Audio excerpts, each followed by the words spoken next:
Good morning mga kaibigan, ayabang likod ay dito po sa Aurora Boulevard, corner Don Carlos Revilla, Idang Street. Ito naman po ay ang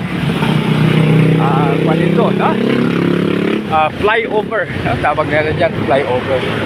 So mga kaibigan, bakit po kaya tinawag na flyover? Hindi naman siya nagpa-fly. Kapag sinabi natin fly kasi lumilipad. So ngayon flyover. So, ano kaya mga kaibigan, tulungan niyo po ako. Bakit tinatawag niyo po flyover? So, mula sa EDSA southbound lane, papunta dito sa Aurora Boulevard, Pasay City, mayroon ding flyover. Ito naman ay flyover, no? O kaya Skyway, tawag na Skyway. So, mga kaibigan, ating pag-usapan po ngayon ay tungkol sa tinatawag natin na ang pagsunod sa mga authority, no? So sa Romans, sa aklat ng Romans, pinapahayag na tayo po ay dapat sumunod sa mga kinaukulan. So ibig sabihin ng mga halal ng bayan, appointed man, kaya appointed sila yung authority, no? So pag tayo ay sumunod, ang purpose po dyan na bakit tayo sumusunod? Dahil ang batas ng kaibigan, tinatawag natin sa batas. Mayroong tinatawag natin na ang batas ay ginawa yan para sa ating safety. So, safety and order. So, halimbawa pa lang, basura. Mayroong tamang oras, mayroong tamang place, o kaya lugar, tapunan ng basura. Kaya ibig sabihin yan order, no? Ang inaalala doon ay order, no? So, tulad po nito sa ilalim ng flyover o kaya skyway. So, dito mga kaibigan,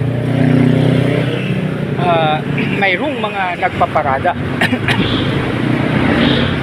Subalit mayroong tinatawag na clearing operation ang MDA. No? So, pag halimbawa lahat po tayo ay sumusunod sa kinaukulan, so ibig sabihin wala na pong clearing operation, no? So balik naman po tayo sa basura, no? So ito mga kaibigan, no? Kung lahat po tayo ay sumusunod sa tamang oras na pagtapon at tamang tapunan ng basura, napakasaya. Kaya mga kaibigan, sama-sama po tayo na tayo ay magtulungan upang mga kaibigan, itong ating bayan ay magiging maayos po, na maging clean and orderly. Pag mayroong ganun mga kaibigan, napakasaya ang bawat isa sa atin, no?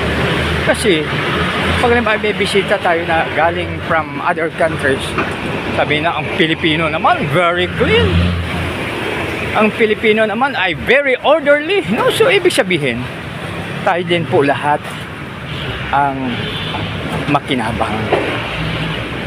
So yun ang pinaka-the best na maano natin mga kaibigan, no? Dahil tayo rin mismo ang makinabang, no?